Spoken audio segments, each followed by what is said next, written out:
여러분 안녕하십니까? 전북권 뉴스입니다. 국정감사가 한창인 가운데 전라북도가 국회 행정안전위로부터 감사를 받았습니다. 감사는 지역 현안과 예산에 집중됐지만 친전북 성향 의원들이 많아 긴장감은 다소 떨어졌습니다. 이창익 기자입니다. 권은희 의원은 군산 조선소의 가동을 재개해달라며 전라북도가 건의한 게 124차례나 되지만 달라진 게 없다며 정부의 태도를 비판했습니다. 또 복지 예산이 늘어난 건 좋지만 지방비 매칭이 폭증해 전북 자체 사업 예산은 반토막이 났다고도 지적했습니다. 가용 예산의 감소는 지속하고 있는 사업이나 신규 사업에 영향을 미칠 수밖에 없다고 보여지는데 그렇지 않습니까? 예. 이용호 의원은 전북은 상대적인 낙후 지역임에도 SOC 예산의 무려 68%가 삭감을 당했다며 지역 차별을 주장했습니다.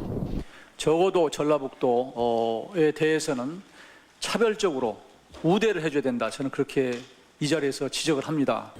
백재현 의원은 새만금 사업이 지지부진한 건 새만금 개발청이 거쳐가는 곳쯤으로 생각하는 공무원들의 태도를 문제 삼으며 전문성 부족을 꼬집었습니다.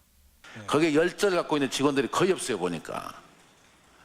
직원들이 수시로도 베껴요. 황영철 의원은 혁신도시를 둔 전주 완주가 12개 시군과 상생하겠다고 조성한 기금이 35억 원에 불과한 것은 기만이라고 지적하기도 했습니다. 결국은 이것은 전북도와 전주와 완주가 나머지 시군을 우롱하는 것이나 마찬가지다. 이 밖에 영광 원자력발전소 비상계획구역에 포함된 고창 부안에 비치된 방사선 보호복이 단 6벌에 불과하고 전북의 도로 관리 예산이 충북과 비교해 절반 수준이라는 지적도 제기됐습니다. 한편 국정감사장 앞에서는 공영방송의 공정성 회복을 위해 파업 중인 MBC와 KBS 조합원들이 본사 경영진의 퇴진을 요구하는 피켓 시위에 나서 관심을 모으기도 했습니다. MBC 뉴스 이창익입니다. 바른정당의 황영철 의원이 행정안전부에서 제시받은 국감자료에 따르면 도내 14개 시군 241개 읍면동 가운데 60% 정도인 146개 읍면동에는 전쟁 등 비상 상황에 대비한 대피시설이 없는 것으로 나타났습니다. 또 대피시설이 있어도 수용 인원이 부족한 지역도 많아 전북도민의 28%인 52만 4천여 명은 비상 상황이 발생해도 대피할 장소가 없는 것으로 분석됐습니다. 전통시장에 화재 진압 장비가 없어 인명과 재산 피해가 우려되고 있습니다. 국감 자료에 따르면 도내 전통시장 62곳 가운데 40%인 25곳은 소화전과 스프링쿨러 등 화재 진압 장비가 설치되지 않았습니다. 또 최근 5년 동안 전라북도가 투입한 전통시장 화재 진압 장비 설치 예산은 1억 2천여만 원에 불과해 종합적인 대책 마련이 필요하다는 지적입니다.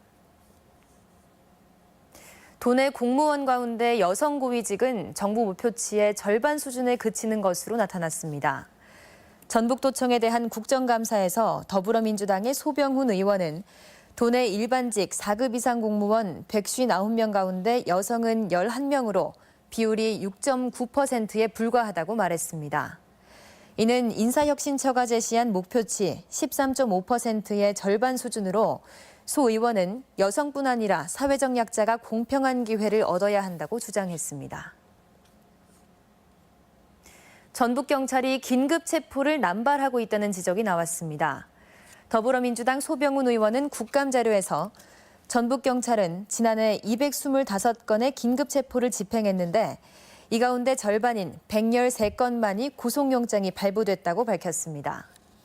긴급 체포는 중범죄를 저질렀다고 의심할 만한 타당한 이유가 있거나 증거인멸 또는 도주 우려가 있을 때 영장 없이 피의자를 체포해 48시간 동안 구금할 수 있는 제도로 소 의원은 석방률 50%는 직권남용이자 인권 침해의 소지가 있다고 질타했습니다. 익산시는 현 청사가 안전 D등급 판정을 받아 보수를 거쳤지만 여전히 지진에 취약해 신청사 건립이 필요하다고 보고 1,000억 원에 이르는 건립 비용 마련을 위해 국토교통부의 노후청사 복합 개발 사업에 공모를 추진합니다. 지난 1970년 지어진 익산시 청사는 14,000제곱미터 규모의 1,860여 명의 공무원이 상주하고 있습니다. 고창군이 유해 야생동물로 인한 농작물 피해를 줄이기 위해 다음 달 1일부터 내년 1월까지 수렵장을 운영합니다. 수렵이 가능한 지역은 습지 보호 지역과 문화재 보호구역 등을 제외한 전 지역으로 이용객은 하루 최대 600명으로 제한하고 멧돼지와 고라니 등 승인된 유해 야생동물만 포획할 수 있습니다. 고창군은 지역 주민들의 수렵 지역 출입을 자제하게 됐습니다. 전북권 뉴스였습니다.